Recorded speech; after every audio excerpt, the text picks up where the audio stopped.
ఉషోదయ తుషార. నేటి వాక్య ధ్యానము ద్వితీయోపదేశ కాండము 5వ అధ్యాయము 29-33 వచనములు. వారికిని వారి సంతానమునకును నిత్యము క్షేమము కలుగునట్లు వారు నా యందు భయభక్తులు కలిగి నా ఆజ్ఞలన్నిటినీ అనుసరించు మనస్సు వారికి ఉండిన మేలు. మీరు కుడికే గాని ఎడమకే గాని తిరుగక మీ దేవుడైన యెహోవా ఆజ్ఞాపించినట్లు చేయుటకు జాగ్రత్త పడవలెను. ఈ దినం ప్రభుల వారు మనకు సెలవిస్తూ ఉన్నటువంటి మాట, వారికిని వారికి సంతానమునకును నిత్యము క్షేమము కలుగునట్లు. అంటే మనకు మాత్రమే కాదు, మన బిడ్డలకు కూడా, మన సంతానమునకు కూడా క్షేమము కావాలనని ప్రభు కోరుకుంటూ ఉన్నాడు. మనము మన సంతానము క్షేమముగా ఉండవాలని అనొచ్చు.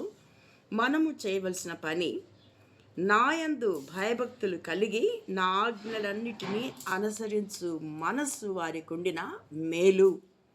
కాబట్టి ఈ భూమి మీద మానవులకు మేలు ఏదైనా ఉంది అంటే యెహోవా యందు భయభక్తులు కలిగి ఉండి జీవించే జీవితమే.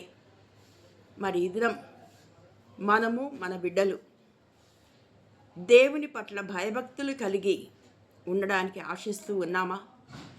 ఆ విధంగా భయభక్తులు కలిగి ఉండిన జీవితం మనము కలిగి ఉండడం మనకు, మన సంతానమునకును మేలు అని ప్రభువుల వారు సెలవిస్తూ ఉన్నారు. అంతేకాకుండా కుడికే గాని ఎడమకే గాని తిరుగక దేవుడైన యెహోవా ఆజ్ఞాపించినట్లు చేయుటకు జాగ్రత్త పడవలెను.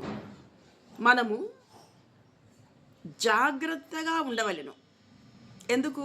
అటు ఇటు కాకుండా నేరుగా ప్రభు వైపునకే నడుస్తూ, ప్రభు మార్గములలో నడుస్తూ, ప్రభునందు భయభక్తులు కలిగి ఉండిన జీవితాన్ని కలిగి ఉండడానికి జాగ్రత్త పడమంటున్నారు. అంతేకాకుండా ఆ విధంగా ఉండడం మేలు అంటూ ఉన్నారు. అప్పుడు ప్రభు మనకు, మన సంతానమునకును క్షేమము కలగజేస్తాను అంటూ ఉన్నాడు. ఆ విధంగా దేవుని యందు భయభక్తులు కలిగి అటు ఇటు అంటే కుడికి కానీ ఎడమకు కానీ తిరుగక సరిగా నడుచుచు ప్రభువును అనుసరిస్తూ, ఆయన ఆజ్ఞలను అనుసరిస్తూ, ఆయన యందు భయభక్తులు కలిగి ఉండడానికి జాగ్రత్త పడితే మనకు మేలు అంటూ ఉన్నారు. అప్పుడు మాత్రమే మనకును, మన సంతానమునకును క్షేమము అని ప్రభు సెలవిస్తూ ఉండగా, ఆ విధంగా ప్రభునందు భయభక్తులు కలిగిన జీవితాన్ని జీవించడానికి మనస్సు కలిగి జాగ్రత్త పడుతూ ఆయన మనకు క్షేమము కలుగజేయనట్లు జీవించటానికి, బ్రతకటానికి, ఆయన ఆజ్ఞలు అనుసరించడానికి ప్రభు మనకు, మన సంతానమునకును సహాయము చేయునుగాక. దైవాశీస్సులు. ఆమేన్.